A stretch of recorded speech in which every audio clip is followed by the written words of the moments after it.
As a species, we have come incredibly far in our journey towards knowledge and understanding. We know how to propel rocket ships into space and land them on other planets. We know how to measure something as minute as an atom. We know how to open up a human body, repair its heart, and then close the body back up, nearly as good as new. However, there is still so much missing, so much still on the table. After 200,000 years of modern human existence, we remain eluded by some of the most important and fundamental things that affect us. Things that might make one wonder how we've lived this long without this information. Question 1. Why do we sleep? Common theories about why we sleep suggest things like conserving energy and restoring parts of the body, similar to how we might reset a computer.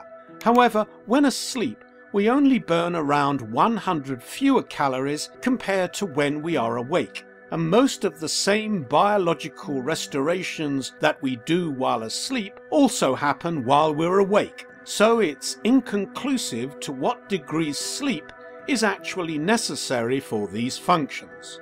There are a variety of other theories for why we sleep, but ultimately all we know for certain is that we need sleep. We don't actually know why. This essentially means that we all spend 1/3 of our lives doing something without any clear reason for doing it. We just don't have a choice. 2. Why do we dream? Dreams could very well mean something important about who we are and who we become. They could be a result of our brain organizing memories and strengthening skills and understandings.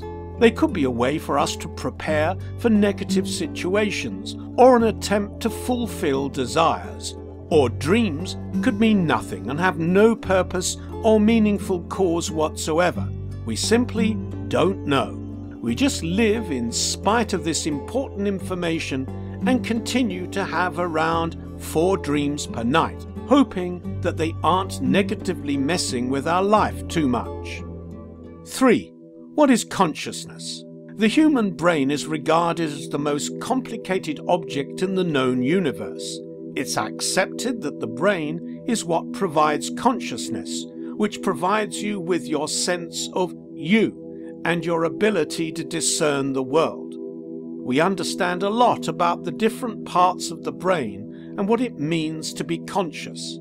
However, the source of all consciousness itself and what consciousness fundamentally is or isn't remains entirely unclear. The very entity of consciousness which allowed you to click on this video and want to learn about what you don't know can't figure out why it itself even exists in the first place or how it's forming an internal experience out of this moment. This issue is described by the hard problem of consciousness, which is our inability to understand the relationship between physical phenomena and our personal experience of it. This means that we all identify with our consciousness without knowing what we are actually identifying with. 4. Do we have free will? There are lots of theories concerning whether or not we have freedom of choice or if our lives are predetermined by the sequences of cause and effect patterns. In the case where we do not have free will, described by the concept of determinism, even though it feels like we are making choices for ourselves, the string of events preceding our actions are what actually cause us to do what we do, not our willfulness. Alternatively, in the case where we do have free will, we are not constrained by the conditions of the past. Everything in the future is uncertain and random, and we possess the ability to influence it with our volition. No one knows for sure what's true when it comes to free will, or to what extent it may be some paradoxical combination of both free will and determinism, or perhaps something completely different. 5. Is anything objectively real? We primarily sense the world through our eyes, ears, nose, tongue, and skin. All of these sense organs transmit information from the physical world into our brains. We then analyze the information and form conclusions. However, every piece of information is received by sense organs that no one else can have in the exact same form, in the exact same place, at the exact same time. And one's evaluation of the sensory information is entirely based on their unique prior understanding of the world. No one can ever be in your head and truly see the world from your perspective, just like you can never be in anyone else's.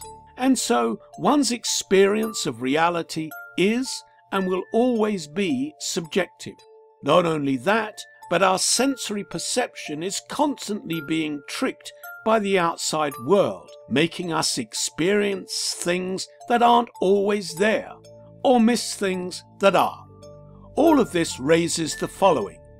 In order for something to be observed, like the universe, it needs an observer, but an observer requires a means of observation, like sensory organs and a conscious brain to make discernments. But how can something observe while not being limited to the conditions of its means of observation? It can't. This raises at least two possible answers to the questioning if anything is objectively real.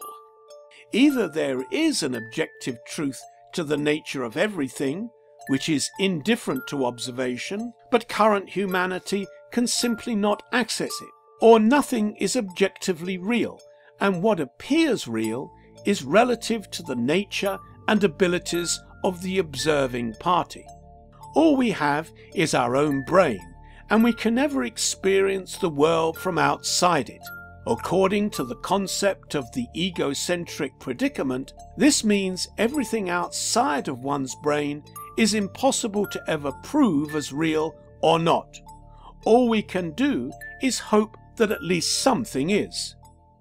It's clear that no matter how far we have come, or how smart and powerful we may feel, we're still embryonic in the birth of knowledge and understanding. There is mystery every time we go to bed and every time we wake up, every time we perceive something, every time we make a decision, every time we think about the world or the universe or ourselves. The fact that we are aware enough to ask questions and self-honest enough to admit when we don't know the answers is a testament to the beauty of being human. Perhaps being a human is to reside somewhere in the space between knowing and unknowing, a space that allows us to speculate, consider, learn, and create stories, art, and videos like these. To have something incredible to talk about with lovers, friends, and family. Arguably, to be human is the most fascinating experience in the history of the universe. Not because we have all the answers, but because we will always have enough to ask about the ones we don't. Or maybe we'll find all the answers one day, and then life will be even better. Who knows? Thank you for watching. If you found enjoyment and value in this video, please give it a thumbs up, share your thoughts in the comments below, and if you are not already, be sure to subscribe to our channel. We are constantly coming out with new videos to help you experience life with clarity and wonder.